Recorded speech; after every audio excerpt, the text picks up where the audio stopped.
Welcome back to First Christian Church Sunday School this morning. And today's lesson is going to be from Genesis chapter 18 and 19, the story of Sodom and Gomorrah. And of course, the question is, have you ever been punished for doing something that you shouldn't have done? Well, yes, we all have, me included. And of course, we've already read some stories in the Bible where we saw some pretty severe punishment. You remember Noah and the flood. People were evil and God brought a flood upon the earth and only Noah and his family survived. Well, we kind of have another similar story, not as severe as that, but pretty close, where we're going to have two cities of Sodom and Gomorrah who are going to feel God's wrath. And we got little Clementine, who's come on the scene down here, and she wants to listen to Sunday school. So we'll see if she wants to join us in a little bit. But anyway, last week, kind of getting back to the story, you might remember that there were some angels who visited Abraham and reminded Abraham of God's promise to him to bring him a son. And what's going on down here? And, in the Abraham, there was a covenant, and they had this covenant cutting ceremony where they walked through the guts of these animals. It was kind of gross. But that was God reminding Abraham of his promise to him that he would bring him a son and that he'd be the father of a huge nation. And so these angels are still there visiting with him, and they walk him over, I guess, top of a hill, and they can see the cities of Sodom and Gomorrah that were nearby. And God spoke to Abraham through these angels and told Abraham that they intended to destroy these cities. And this really was upsetting to Abraham because, well, he knew his nephew Lot was living in Sodom at the time. And he pled with the angels, and at first he said, would you truly burn down the whole city if there were 50 good men, righteous men there? And the angel said, no, if there's 50 righteous men there, we won't burn it down. And Abraham, well, testing his luck, said, okay, what about if there were 45 righteous men? And God said through the angels, no, I won't destroy the city if there's 45. And then Abraham kept negotiating.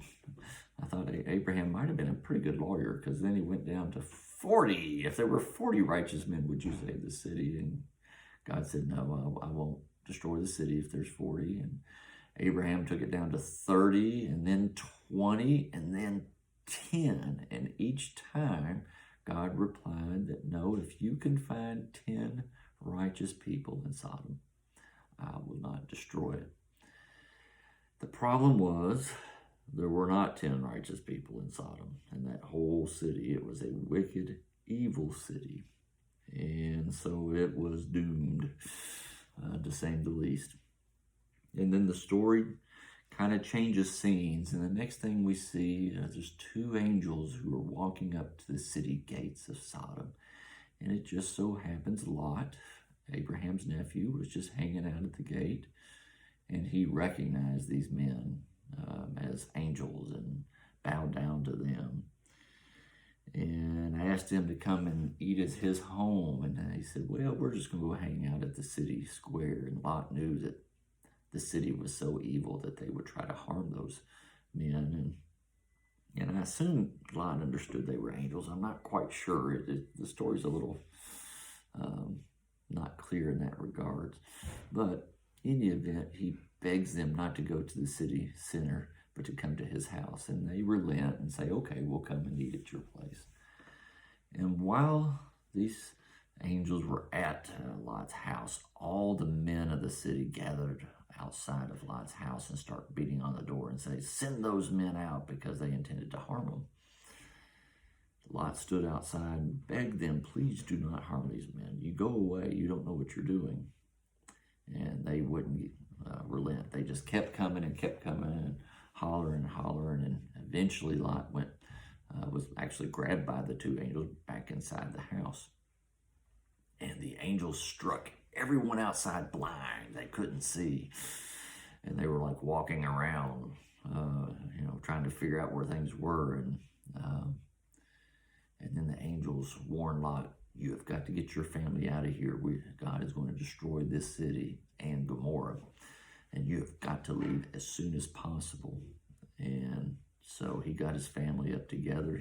He had two daughters, and they were planning to be married to two guys. And Lot even went to talk to them, try to get them to come. And they didn't believe him, so they stayed. And so Lot, his wife, and his two daughters all ran out of the city.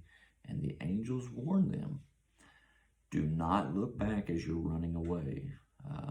Just keep your focus forward.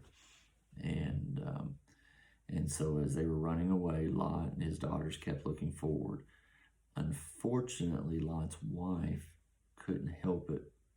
She looked back.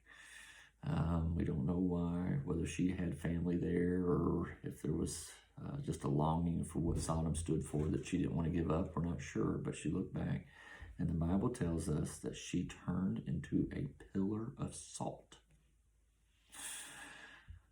Odd, very strange, right there, and I'm sure that was very upsetting to Lot. But nonetheless, he and his daughters kept on running and got away, and then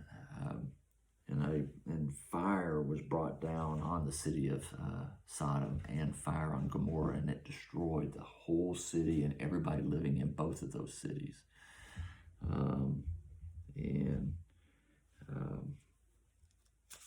I'm sure, Lot understood, he'd seen God's handiwork even before then. So there was no doubt in his mind, when these angels told him that.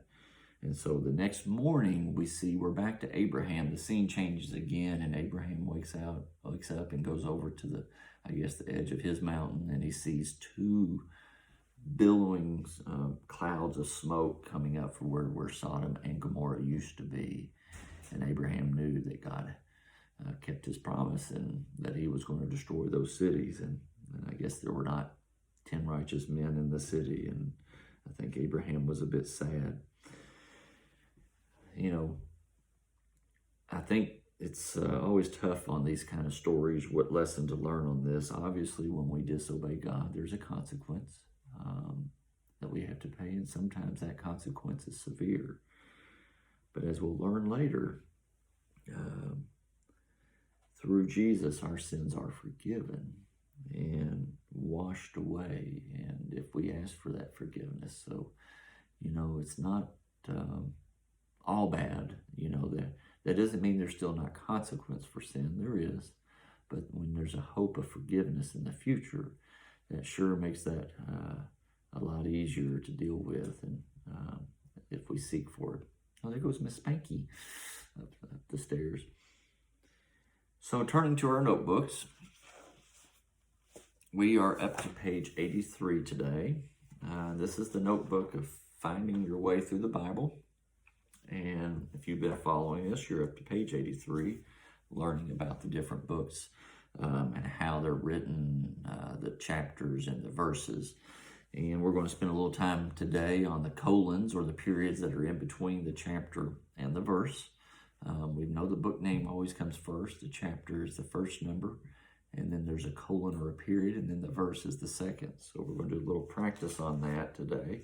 And I want you to go through page 86 and practice that. So that's not too many pages, 3 or 4 there. And then that's actually going to be the end of this side of the book. After next week, we're going to reverse the book and go through it backwards, which is kind of cool. I haven't seen a book like that, so I'm really excited about that and see how well it does. So I hope you enjoyed this story of Sodom and Gomorrah. It's one of those iconic stories that we always hear. Next week, we're going to actually see another one of God's promises come true. We're going to see the birth of Isaac. Abraham finally gets his son that's been promised to him so many years by God. and the excitement that comes from that, but there's going to be a little bit of a drama that comes afterwards, an unexpected turn in the story. So you want to come, stay tuned for next week and come back to that, and I hope to see you then. Until then, God bless, and I hope you stay safe and healthy.